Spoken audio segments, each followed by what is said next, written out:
With hypothyroid specifically, where you have a lot more of an increased risk of infertility and an increased risk of miscarriage once you do conceive. So I'm really excited to be joined today by Margaret Floyd Barry. So far we haven't had anyone specifically come on and talk about thyroid function, autoimmunity, fertility, and Margaret is a functional nutritional therapy practitioner. She's a restorative wellness practitioner who specialises in autoimmune disorders and in particular in thyroid health and fertility. Margaret, it's so great to have you here today. Welcome to the show. Oh, thank you. It's great to be here. Yeah, it's really, it's a topic we haven't dived into yet in the podcast in any amount of detail. So I guess let's start because everybody knows, or they think they know about the thyroid, and they know that it is important vis-a-vis their energy, their metabolism and things like that. But I think let's just kind of draw a bigger picture for people to understand what is the thyroid gland and why is it so important? Absolutely.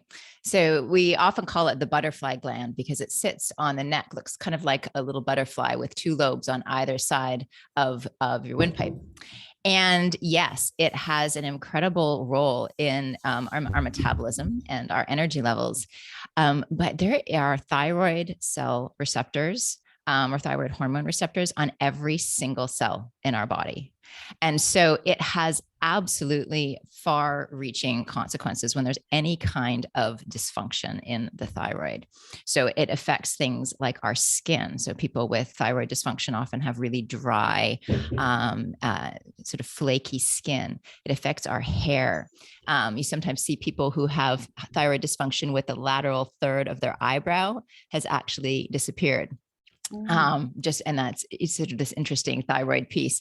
It affects our cardiovascular function. It affects our reproductive hormones. It affects our bone health. It affects our energy levels. It affects our circulation. So that's why people will have really, really cold hands and feet. That's one of the classic signs of hypothyroidism, where we have insufficient thyroid hormones. So I think we think of it just in terms of metabolism.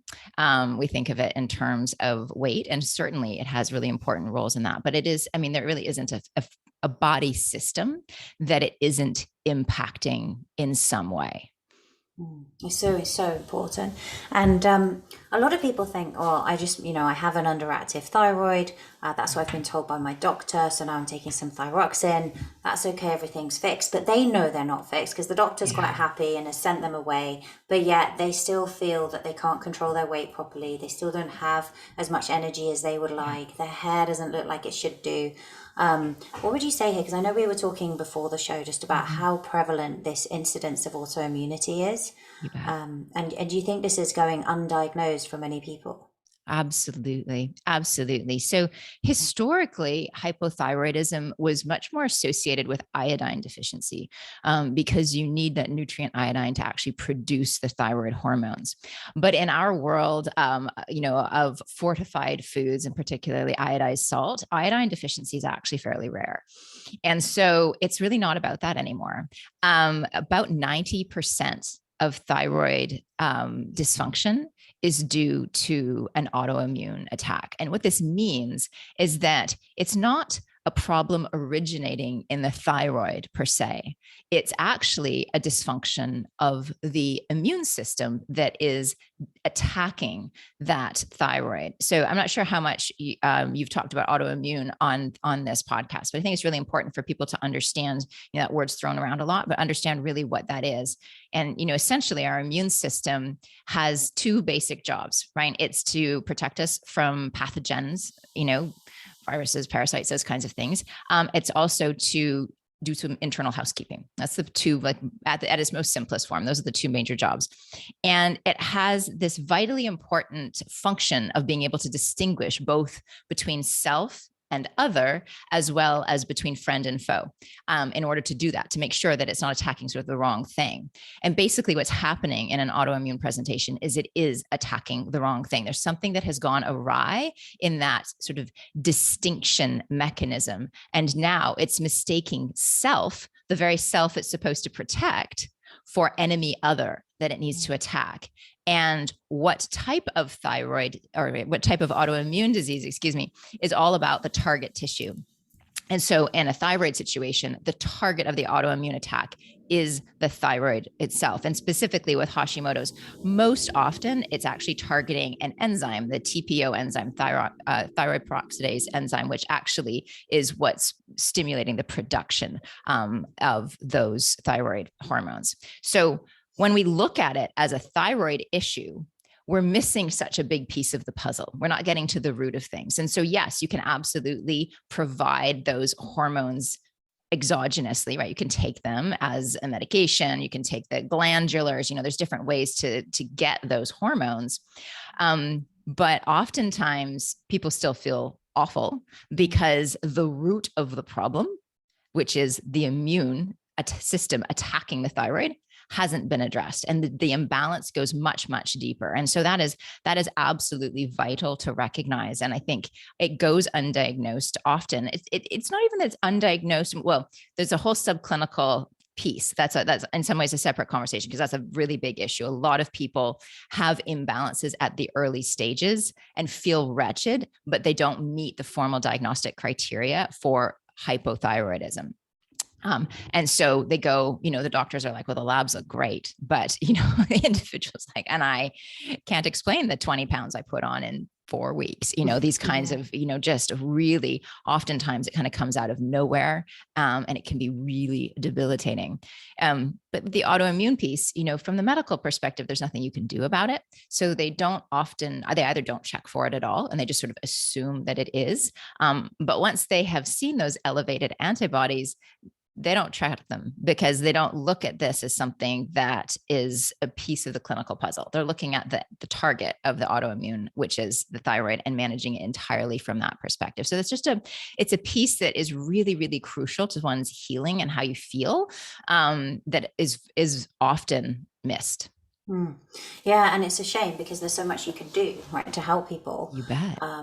When you see that, and that's kind of where I'd like to sort of dive in next for people listening who are struggling with their thyroid.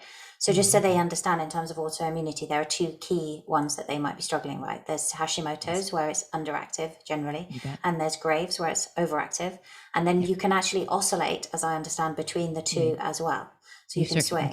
You can. Yeah, which is and so what have you found? Hashimoto's seems much more common than Graves'. Have you found the treatment protocols that you've had success with patients to be very similar for both? Or is it better if we dive into one first? There are foundational pieces that are the same for both, and that are frankly the same for pretty much any autoimmune attack. And that is, we always want to start with the gut. And the reason why is that the vast majority of the immune system lives in and around the digestive tract. And so if you think about, we know that in an autoimmune situation, we know that what this is this sort of distinction mechanism, as I was explaining, has gone awry. Well, then the question is, why? Why has it gone awry?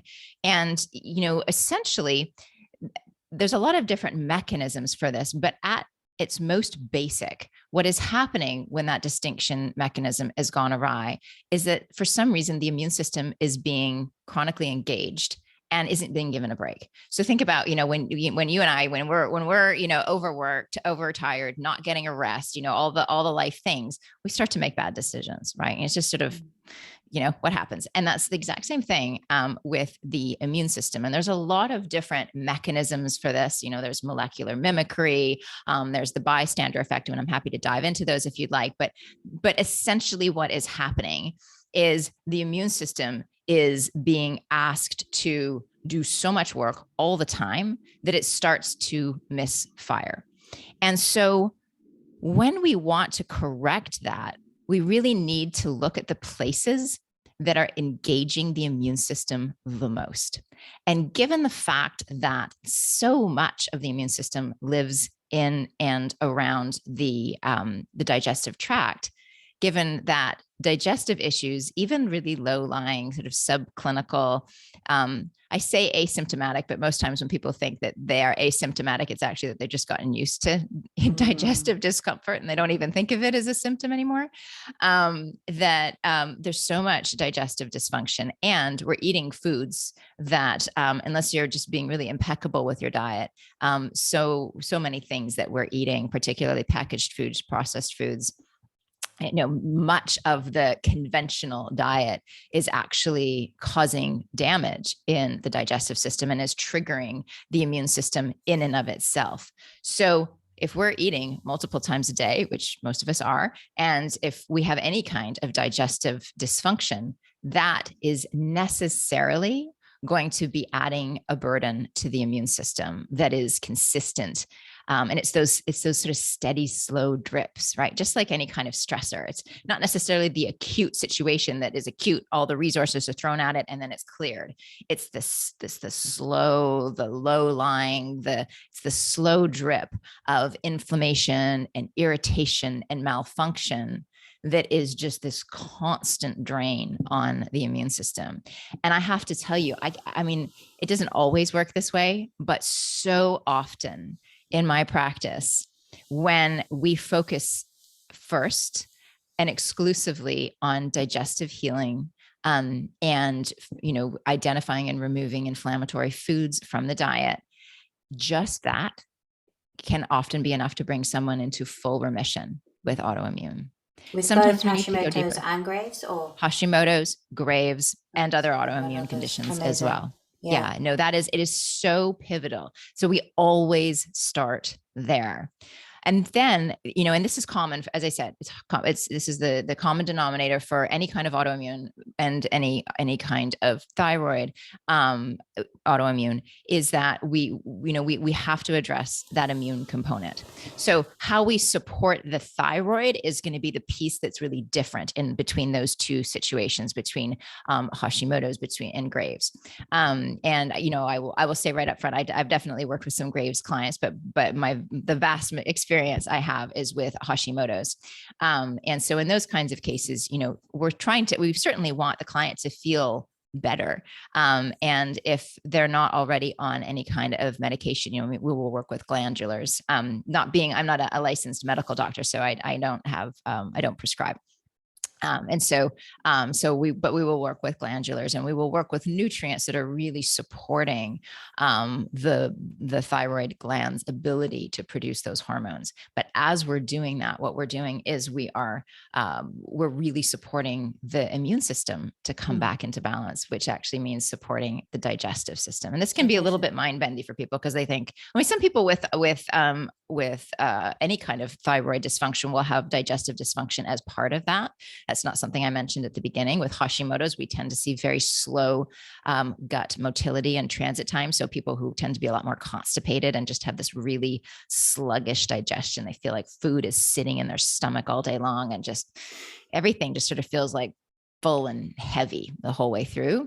And then for somebody with Graves, it tends to be the exact opposite, where they're having, very sort of hypermobile digestive and very fast transit time, where they are having more kind of a diarrhea presentation. And really, those types of people tend to lose weight very quickly and not be able to retain the nutrients, because their metabolism is cranking so quickly that they're sort of flushing everything, as opposed to the Hashimoto's, where the body is kind of hanging on to everything. So before we dive into kind of healing the gut and the digestive issues, you mentioned there that there are nutrients that can really support the thyroid gland, and also using things like glandulars. Are we talking more about almost, obviously removing the allergens, but almost a Western A price style diet where there's much more healthy fats, calorie dense foods, organ meats, things like that? I'm just curious what you found, what kind of protocol you're placing people on. Well, so when I'm thinking of the nutrients for the thyroid very specifically, I'm actually thinking of so selenium, zinc, magnesium, and iodine are really, really critical nutrients in terms of producing those thyroid hormones and converting them. So it's actually, maybe I'll take a step back and explain sort of the chain of command when it comes to thyroid hormone production. So what happens is that your hypothalamus tells your pituitary how much thyroid hormone is needed. Your pituitary then tells the thyroid to crank up or turn down the thyroid hormone production. And that's that little hormone on blood tests you might have seen called TSH. That's thyroid stimulating hormone. And this is one of those hormones that's counterintuitive when you're looking at lab work, because when it's elevated, it actually means a hypothyroid situation. And when it's depressed, it actually means a hyperthyroid situation. So think of it, the way I like to think of it is it's the pituitary speaking to the thyroid. And if it's elevated, it's like the pituitary's yelling because it's not getting the response, right? It's shouting at the thyroid, like, we need more hormones.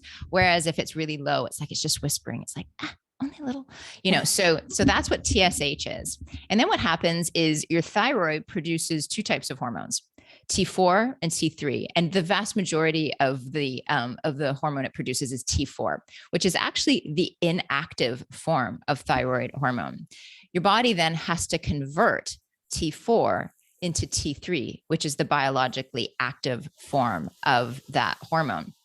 So there's all of these steps. And so, the key nutrients are very often, and this is a piece that's often missed in the conventional medical model when they're not looking at the full set of labs. So when you're looking at labs to assess the function of a thyroid, very often the only markers that are assessed are the TSH. So that's the pituitary speaking to the thyroid. Sometimes they stop there. Sometimes that. Yeah, this is kind of crazy. I know, because there's so much to the story that's missing.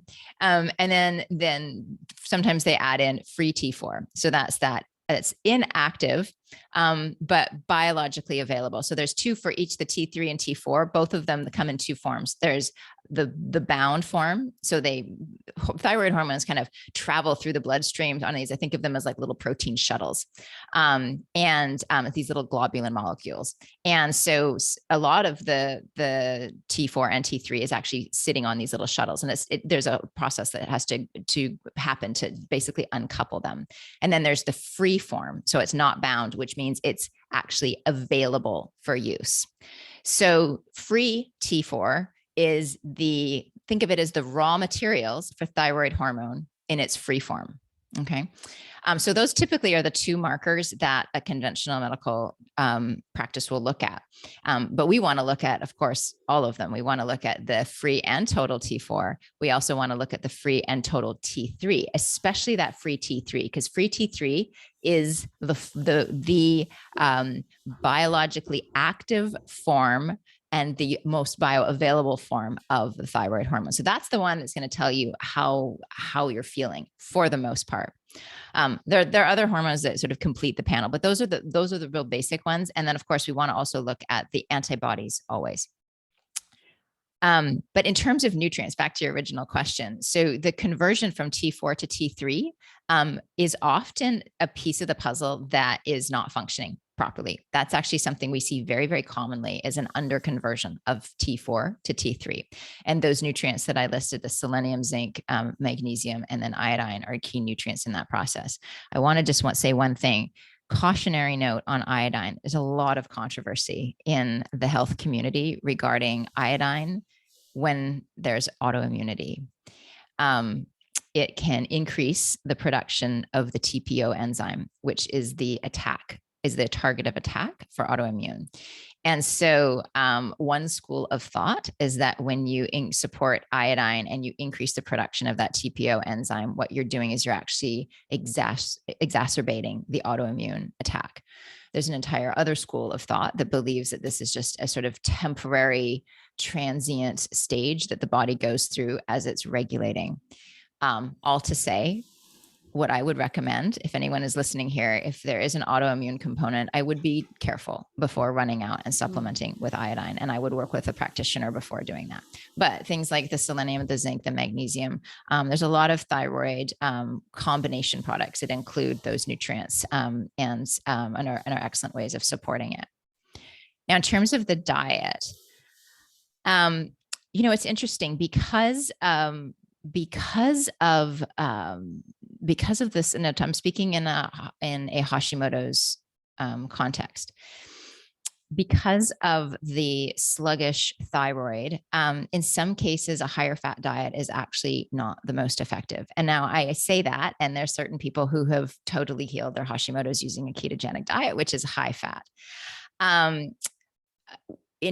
There's going to be metabolic preferences, and there's a lot of tweaking that needs to happen sort of on an individual basis. What I would say is the absolute most important thing when we're thinking about the diet is, if you do nothing else, take out gluten. And the reason for that is that I mentioned a little while ago, one of the mechanisms for the immune system sort of mistaking self and other is a mechanism called molecular mimicry. And what that means is basically at a molecular level, certain peptide chains look very, very similar.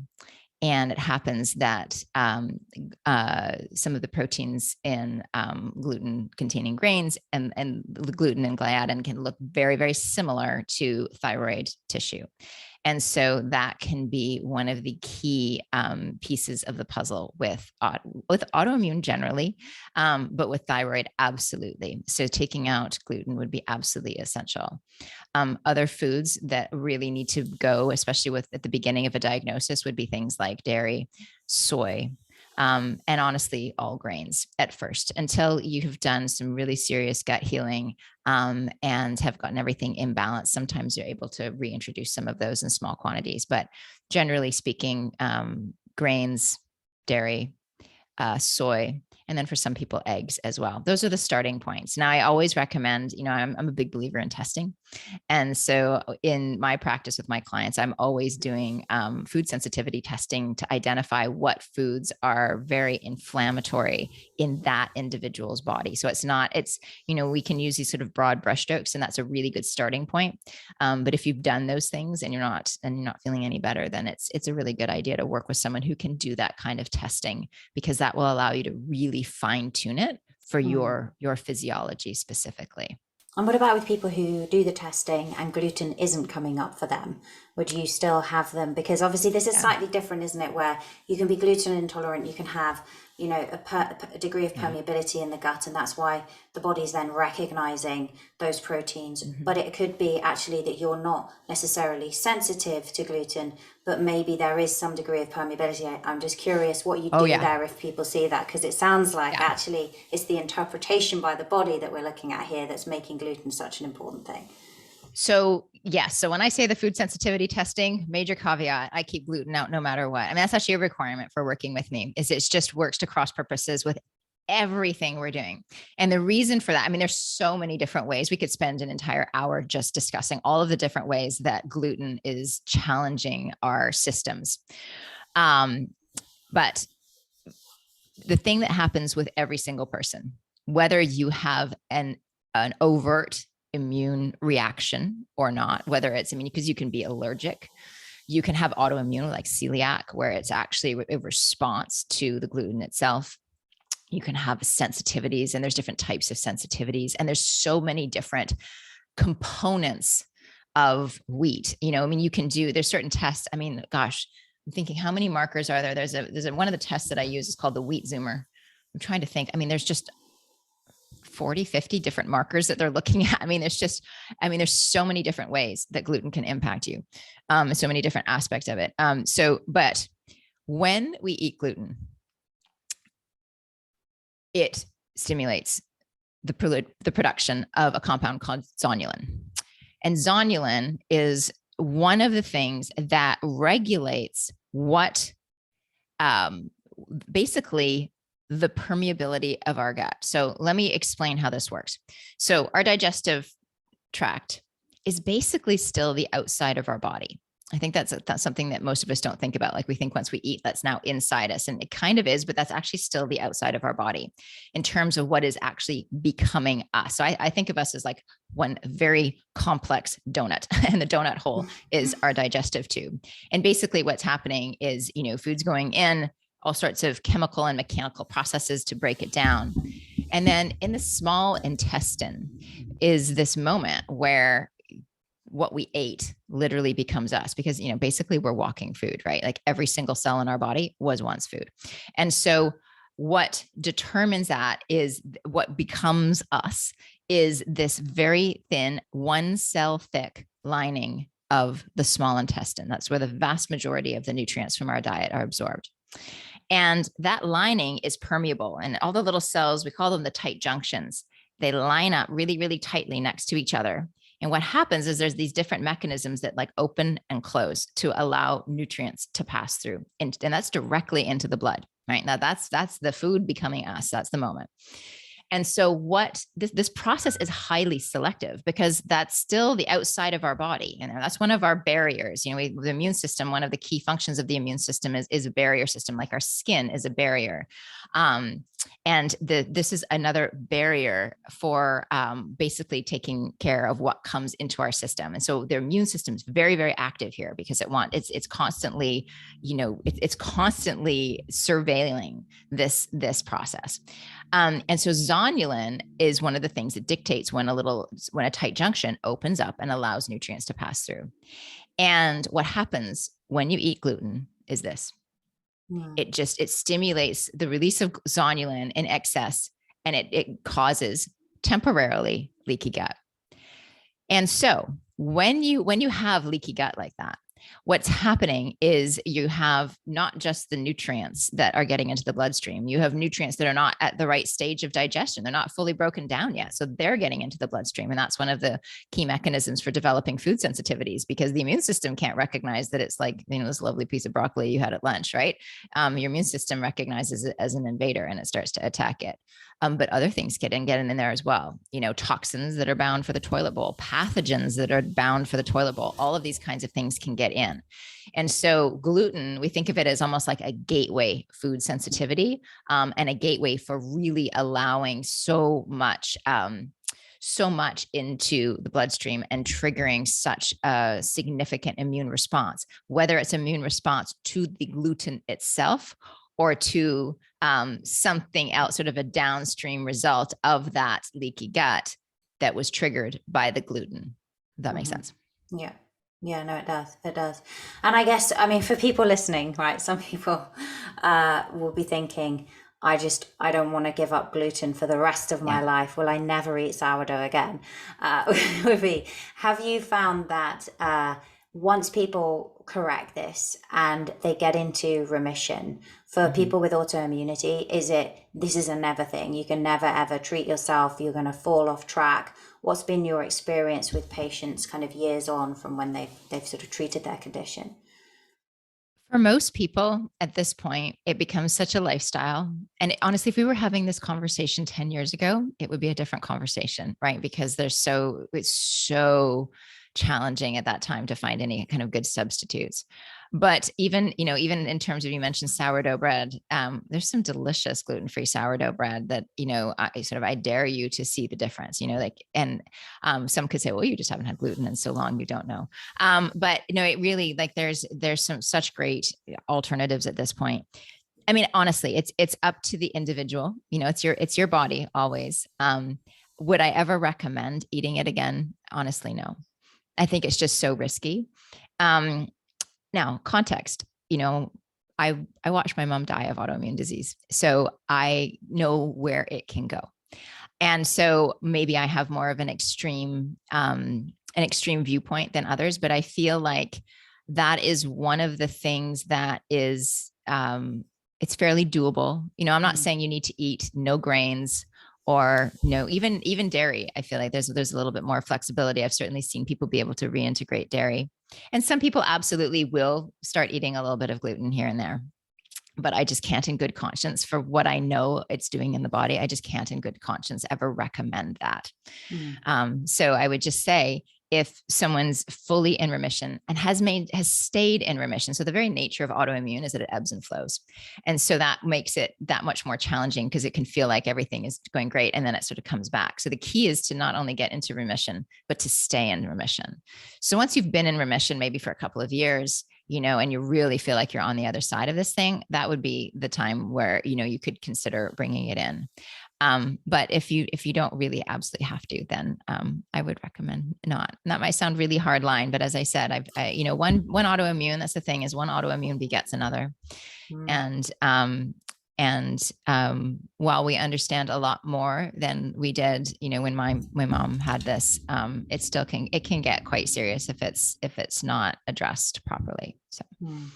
Yeah, no, I totally agree with that. And I think that the scary thing really is the rise in autoimmune that we're seeing.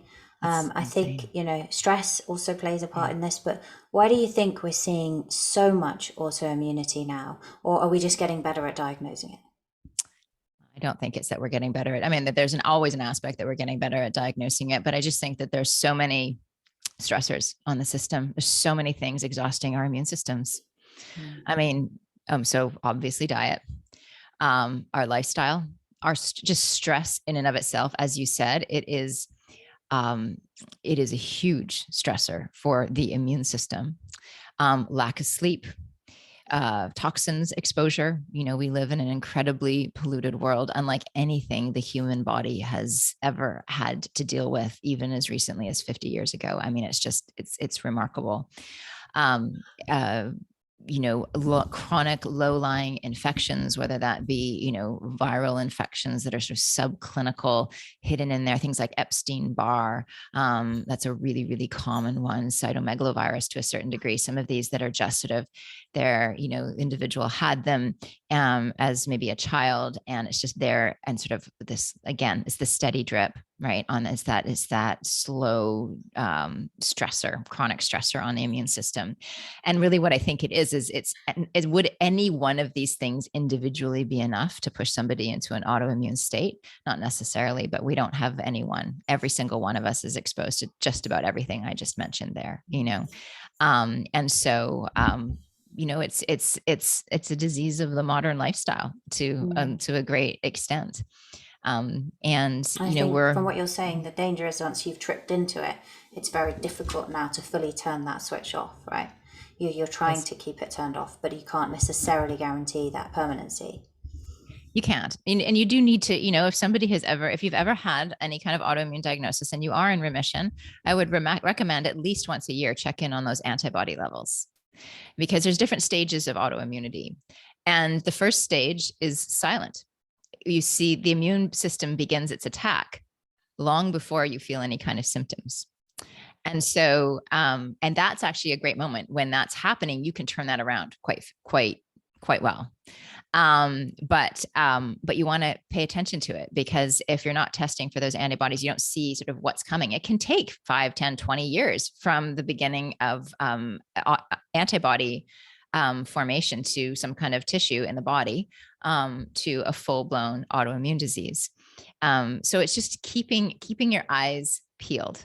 And in some ways, having a diagnosis of, it can be a gift, because you're going to pay attention to it. You're less likely to have surprises down the road if you pay attention to those markers. So that's one of the reasons why I'm always, with my clients, we run antibody tests every year, even for somebody who's in full remission, to make sure that nothing's creeping back in.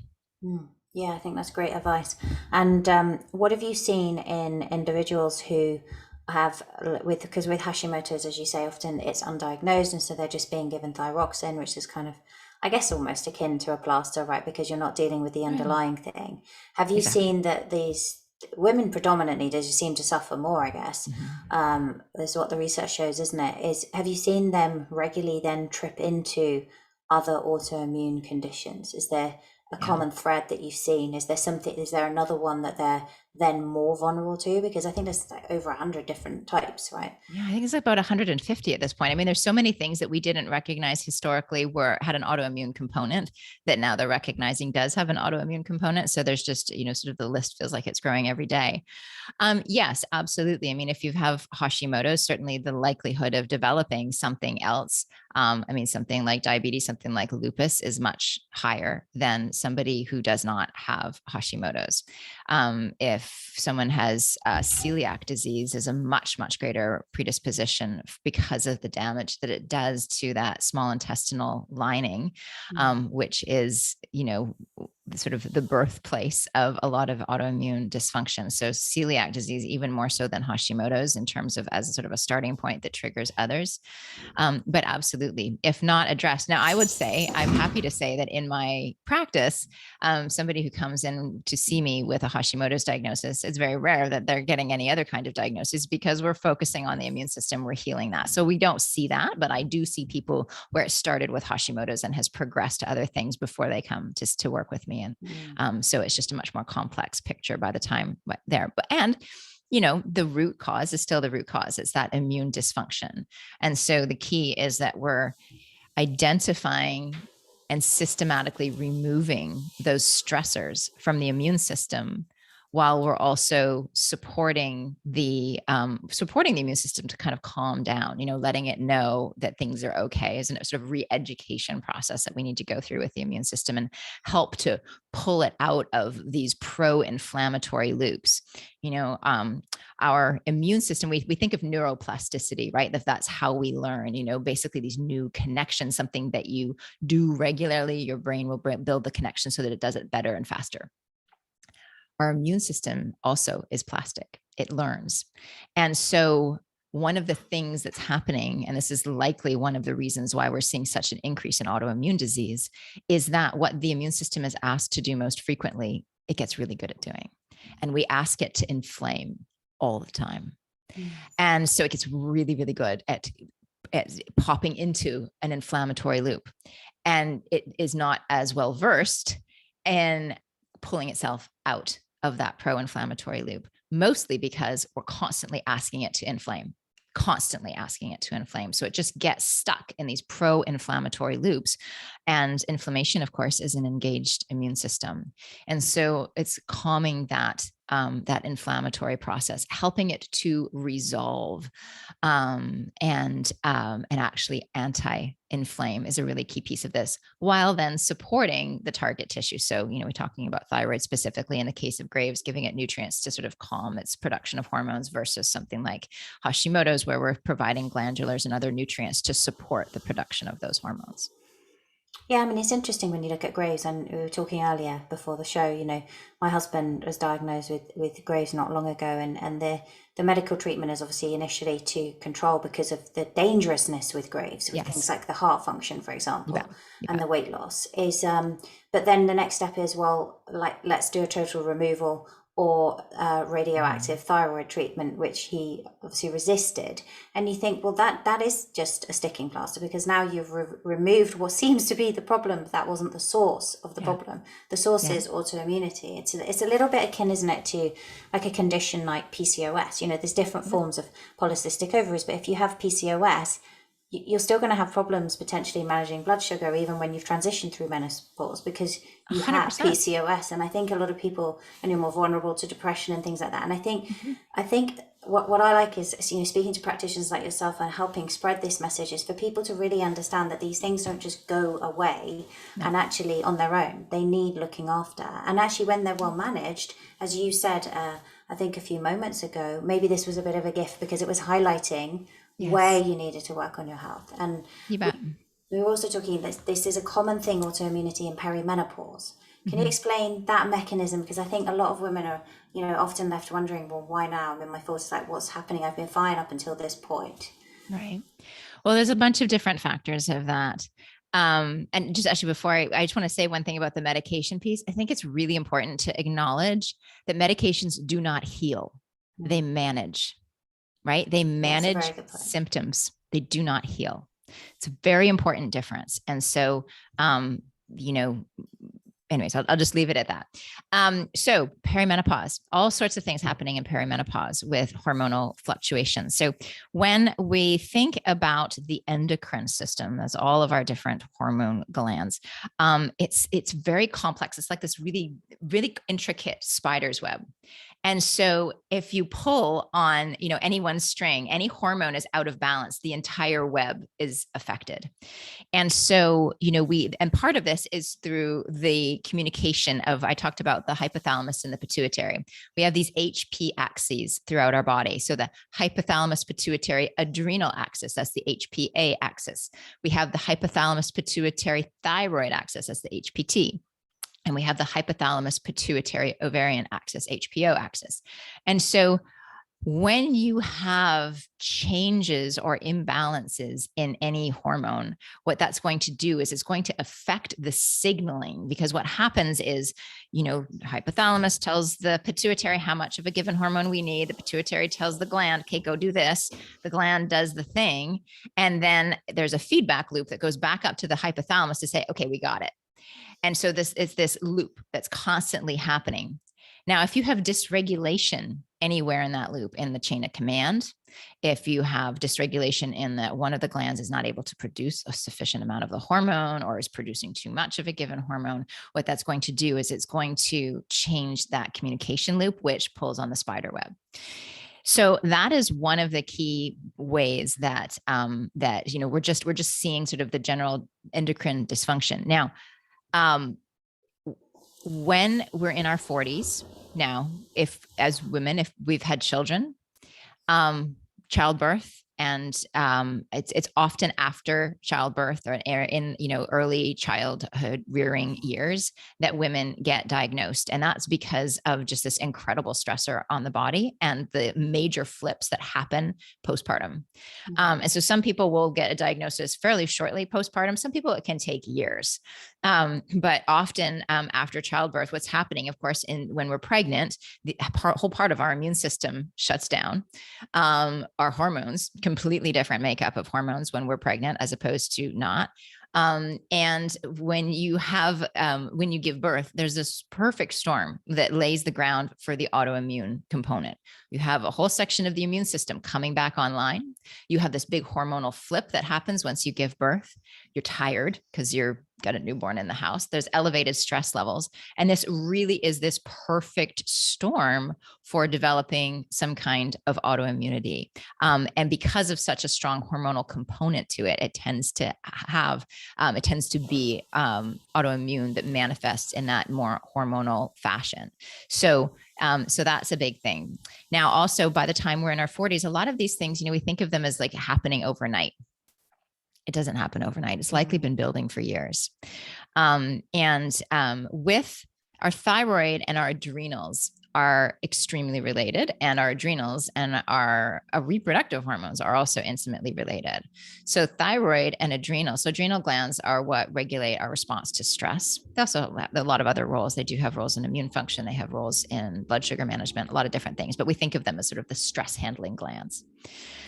And so the thyroid and the adrenals, we can kind of think of those as like sort of two ends of the same stick.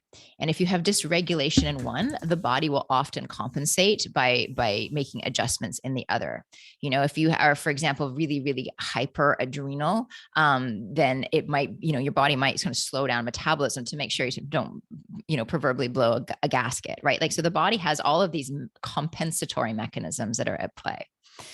And when we are perimenopausal and we are starting to make that transition into menopause, our adrenals play an incredibly important role as we make that transition into menopause. They take over the production of progesterone, for example, and how robust and healthy and functioning our adrenals are often will dictate how smooth a transition it is into menopause. And of course, that doesn't start menopause, of course, is a transition phase, and it's something that builds up and through the perimenopause years, all up until then. So because of this relationship of the adrenals and the thyroid, the adrenals and our reproductive hormones, managing stress and just the accumulation of burdens of stress that often we have been dealing with for years, it's something that has been building and then is manifesting in our perimenopause years, just because of this ongoing burden of the stress.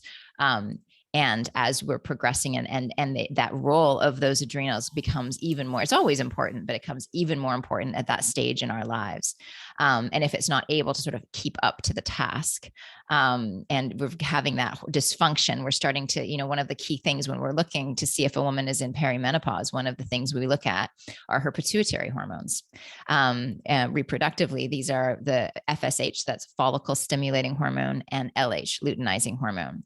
And what we'll see when a woman is entering into perimenopause is we'll see steep elevations in those two hormones. And basically what that is that's the pituitary yelling at the ovaries because it's not getting the kind of response that it has historically. So that's the ovaries are starting to slow down. The pituitary is like, come on, you can do it.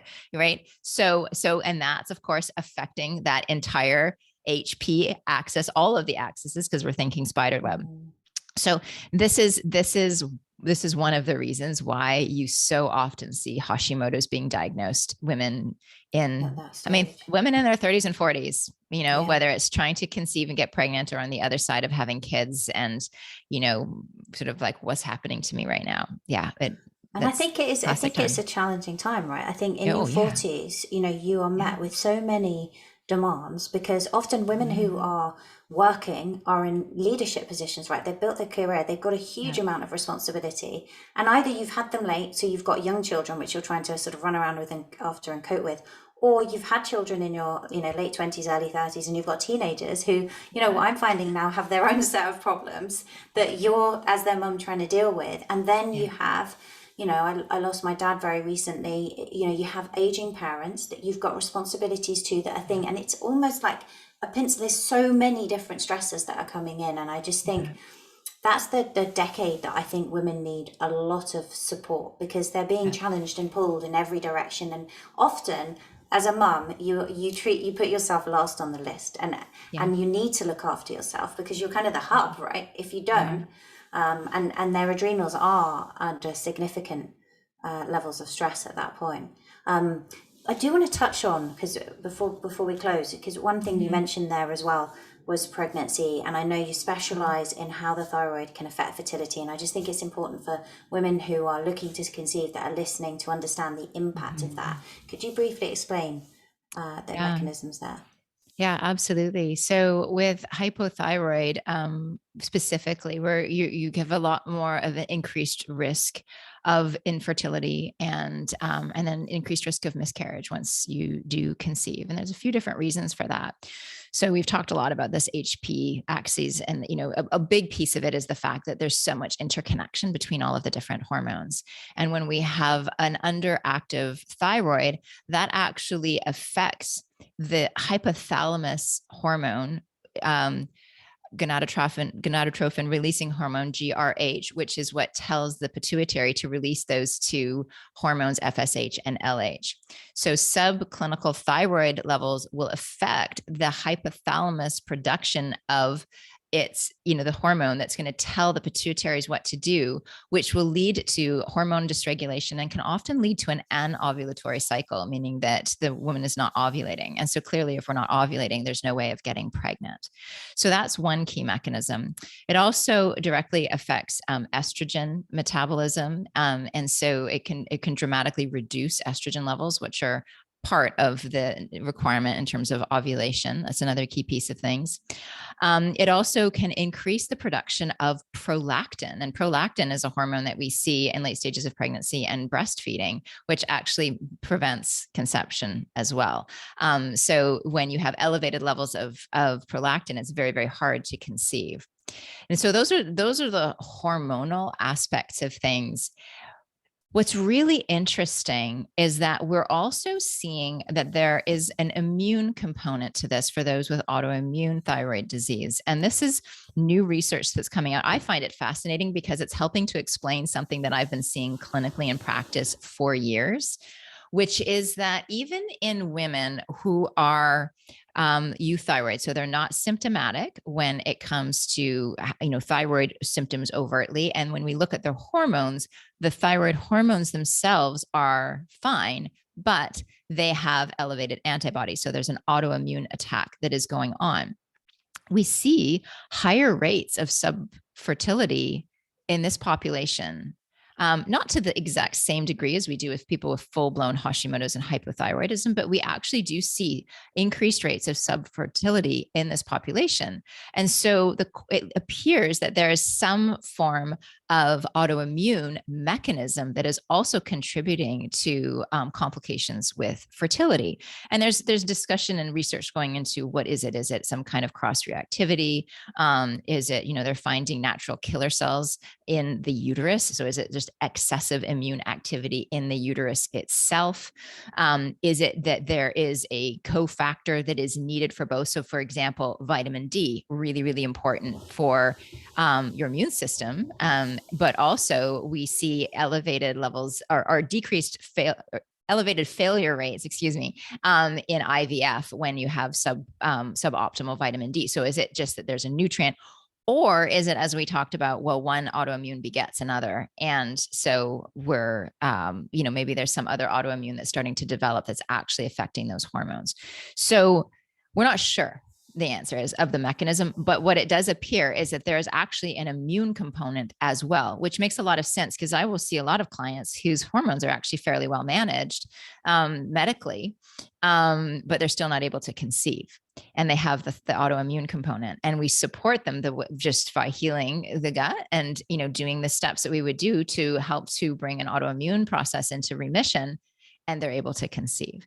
So because we thought it's really interesting. I've seen women who have, had repeated miscarriages, yes, put on very, very high steroids, it's kind of ballooned up, have natural killer cells, and then actually you approach it completely differently. You get them on a kind of anti-inflammatory diet, you heal the gut, get them out exercising, eating healthy levels of protein and things, and then all of a sudden they can actually conceive and hold that pregnancy to term completely naturally. It's so interesting. It's so interesting because we just think it's all about the thyroid hormones, and those are really important, but it's not just about the thyroid hormone. Yeah, amazing. Wow, you are such a fountain of knowledge, Margaret. Thank you so much for being so generous with it today and sharing. Where can people come and find you? I know you have an amazing article that I was reading myself for people who really just want to understand the thyroid, which we'll link to in the show notes, the thyroid one-on-one over on your website, Eat Naked Kitchen. But please link, where can people find you, connect with you and your work? Sure thing. So a couple of different places. So eatnakedkitchen.com. That's my practice. There's a ton of articles on there, autoimmunity around the thyroid. Also, something I put together recently is a resource for people wanting to get started. If you go to eatnakedkitchen.com/the-first-5, it is it's basically the first 5 steps that you want to do to start bringing any kind of autoimmune into remission. And so this is a really good thing for you to kind of a checklist for you to go through if you don't yet have the budget to work with a functional health practitioner, or if you're maybe, some have big wait lists and things, if you're needing to wait and you want to get started. So yeah, eatnakedkitchen.com/the-first-5 is another great resource. And I don't know if there's any clinicians or practitioners in your audience, but I also have run a company called Restorative Wellness Solutions.com. And we train clinicians and how to do exactly all the things that I am talking with you about today. So that's a good resource. If somebody is finding this compelling and wanting to do this professionally, I can say that there's honestly, I don't think a better line of work than helping people heal from these things. And there's so much need for it. If that's something that intrigues you, then I recommend checking it out. And then on Instagram, I'm at Margaret Floyd Barry. Amazing. Thank you so much. That's just so helpful. And we will link to all of that in the show notes. Thanks again for coming on the show. Thank you so much for having me.